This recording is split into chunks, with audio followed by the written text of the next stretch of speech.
Hello students, welcome back to my channel commerce master classes. हम लोग पढ़ रहे थे जर्नल एंट्रीज़ और आज हम जर्नल एंट्रीज़ को और आगे लेकर चलेंगे। आज हम सीखेंगे डिस्काउंट्स के बारे में कि डिस्काउंट्स होता क्या है, कैसे उसकी एंट्रीज़ की जाती है और कैसे बुक्स ऑफ अकाउंट्स में चीज़ें दिखानी हैं। चलिए आज हम शुरू करते और सीखते हैं डिस्काउंट्स के बारे में। ओके, तो डिस्काउंट्स हमारा दो टाइप का होता है। एक तो होता है ट्रेड डिस्काउंट और एक होता है कैश डिस्काउंट।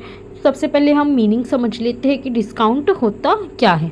ओके, डिस्काउंट क्या होता है, डिस्काउंट का मीनिंग देख लेते हैं पहले। डिस्काउंट का मतलब है प्राइस के अंदर छूट देना। डिस्काउंट का मतलब क्या है, प्राइस के अंदर छूट देना। ठीक है, जैसे एग्जाम्पल ऑफ कोई चीज़ 10 रुपये की थी और वो 9 रुपये की मिल रही है तो हम कहेंगे 1 रुपये का डिस्काउंट है।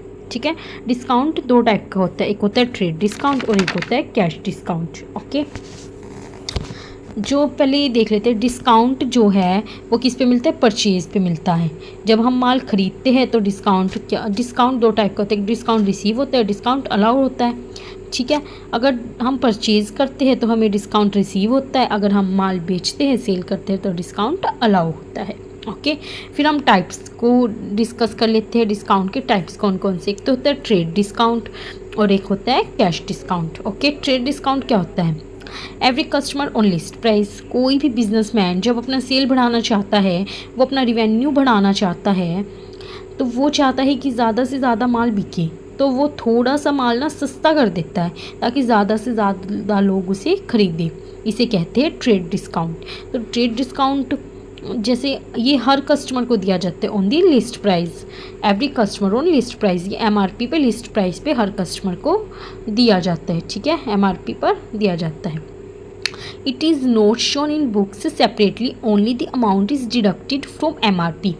ट्रेड डिस्काउंट अलग से दिखाना नहीं होता, पूरी सेल परचेज़ की एंट्री में अमाउंट में से ही माइनस कर देते हैं। जो सेल्स की एंट्री होगी, परचेज़ की एंट्री होगी, उनमें से ना अमाउंट में से ही माइनस करके हम लिख देते, अलग से बुक्स ऑफ अकाउंट्स में हम नहीं दिखाते।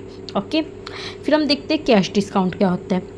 For only those customers who make immediate payment. ये उन कस्टमर्स को दिया जाता है जो इमीडिएटली पेमेंट करे। जैसे आज माल बेचा तो आज ही उन्होंने पेमेंट कर दी, तो उनको ट्रेड डिस्काउंट के साथ साथ कैश डिस्काउंट भी देंगे।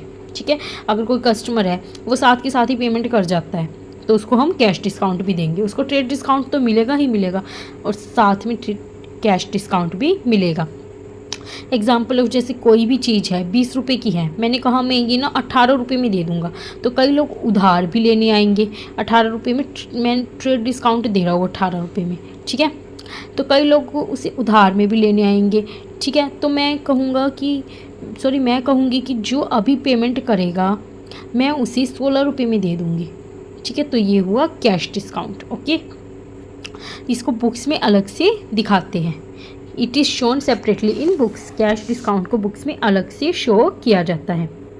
ओके, तो ट्रेड डिस्काउंट पहले लगता है और कैश डिस्काउंट लगता है बाद में। ओके, अगर दोनों डिस्काउंट होंगे तो पहले ट्रेड डिस्काउंट लगेगा फिर लगेगा कैश डिस्काउंट। ठीक है, अब हम रूल्स को डिस्कस कर लेते हैं। जो हमने एंट्रीज़ करेंगे, जो हम डिस्काउंट्स की, वो किस रूल के अकॉर्डिंग होगी। ठीक है, एक तो ट्रेडिशनल क्लासिफिकेशन और मॉडर्न क्लासिफिकेशन जो हमने पिछली वीडियोस में डिस्कस किए थे। आइए एक बार फिर से देख लेते हैं एंट्रीज किस रूल के अकॉर्डिंग की जाएगी। जैसे कि टाइप्स ऑफ अकाउंट्स है, जैसे पर्सनल अकाउंट है तो उसका रूल होगा debit the receiver, credit the giver. अगर रियल अकाउंट है तो रूल होगा debit what comes in and credit what goes out. अगर नॉमिनल अकाउंट है तो रूल होगा debit all expenses and losses and credit all incomes and gains. ऐसे ही modern classification के अकॉर्डिंग देख लेते हैं rule of debit and credit. जैसे अगर एसेट्स अकाउंट है तो अगर अकाउंट टू बी डेबिटेड, अगर एसेट हमारा इंक्रीज़ हो रहा है तो डेबिट करेंगे, अगर डिक्रीज़ हो रहा है तो क्रेडिट कर देंगे। ऐसे लाइबिलिटी हमारी डिक्रीज़ हो रही है तो डेबिट, इंक्रीज़ हो रही है तो क्रेडिट कर देंगे। ऐसे कैपिटल हमारी अगर डिक्रीज़ हो रही है तो डेबिट, इंक्रीज़ हो रही है तो क्रेडिट। रिवेन्यू अगर डिक्रीज़ हो रहा है तो डेबिट, अगर इंक्रीज़ हो रहा है तो क्रेडिट। ऐसे एक्सपेंसेस हमारे हैं, इंक्रीज़ हो रहे हैं तो डेबिट, डिक्रीज़ हो रही है तो क्रेडिट। ठीक है, तो आज की एंट्रीज़ हम जो करेंगे डिस्काउंट्स की वो हम ट्रेडिशनल क्लासिफिकेशन के अकॉर्डिंग करेंगे। ओके, चलते हैं आज की एंट्रीज़ पर। तो हम एग्जाम्पल की हेल्प से हम समझते हैं कि डिस्काउंट होता क्या है। Sold goods to Ram 2 lakh, Ram को माल बेचा 2 लाख का। पहले देखो दो अकाउंट्स कौन कौन से इफेक्ट हो रहे हैं, एक तो सेल्स अकाउंट हो रहा है, एक अगर राम को बेचा, यहाँ पे नाम आ गया तो उसको उधार में बेचा है, ठीक है। एक तो सेल्स अकाउंट इफेक्ट हो रहा है, एक राम का अकाउंट इफेक्ट हो रहा है। तो राम का अकाउंट क्या है, पर्सनल अकाउंट। तो पर्सनल अकाउंट का रूल क्या कहता है, debit the receiver credit the giver. तो रिसीवर कौन है यहाँ पे, राम, तो राम को हम डेबिट कर देंगे। ऐसे सेल्स अकाउंट हमारा क्या नॉमिनल अकाउंट है, ठीक है। तो हम नॉमिनल अकाउंट का रूल क्या कहता है, debit all expenses credit all incomes. जो सेल से हमें पैसा आएगा तो ये हमारी इनकम है, तो इसको हम क्रेडिट कर देंगे, ठीक है। तो एंट्रीज बन जाएगी Ram account debit to sales account.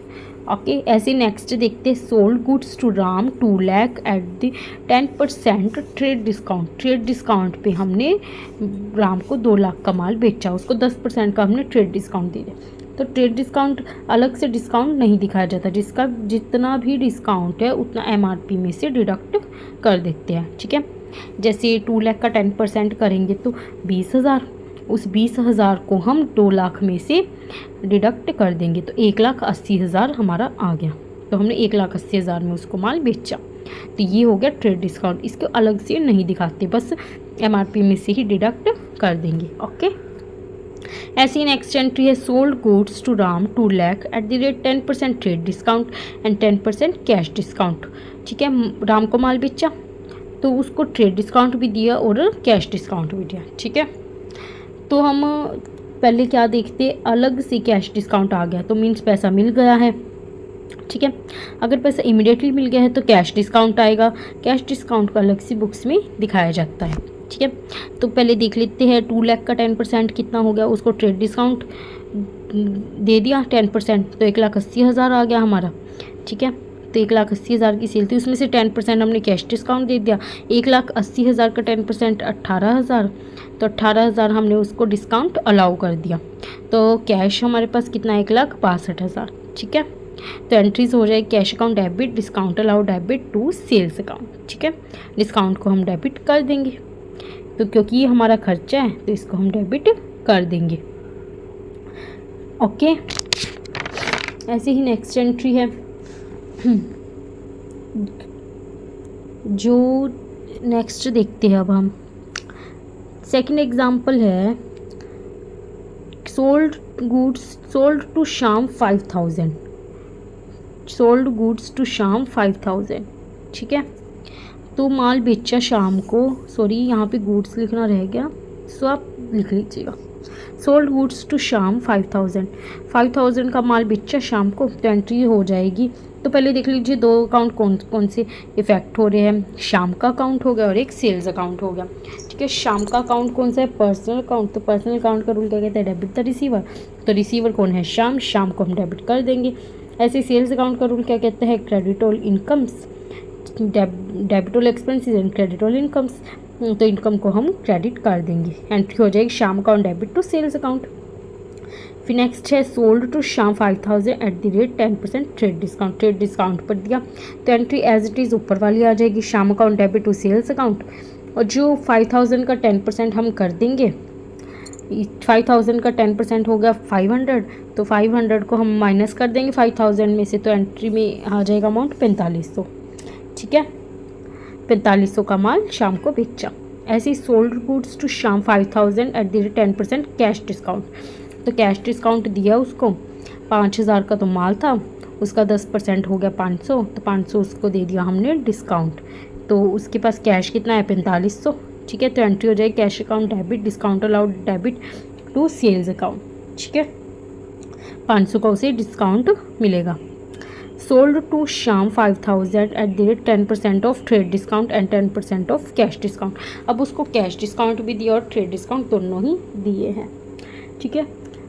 एक बात यहाँ पे नोट कर लीजिएगा, अगर एंट्री में कैश डिस्काउंट होगा तो डिस्काउंट, अगर कैश डेबिट होगा एंट्री में तो डिस्काउंट भी डेबिट ही होगा, और अगर कैश क्रेडिट होगा तो डिस्काउंट भी क्रेडिट होगा, ठीक है। ये लॉजिक है, इसी के साथ एंट्रीज कीजिएगा। अब इसमें देख लीजिए 5,000 में से ट्रेड डिस्काउंट माइनस कर दीजिए। ट्रेड डिस्काउंट कितना हो गया, 10%, 500। तो हमने ट्रेड डिस्काउंट 10% माइनस करके 4,500 लिख दिया।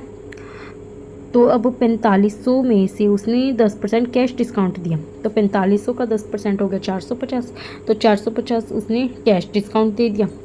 ठीक है, तो यहाँ पे लिख देंगे 450 और बचा कितना, उसके पास कैश कितना आया 4050।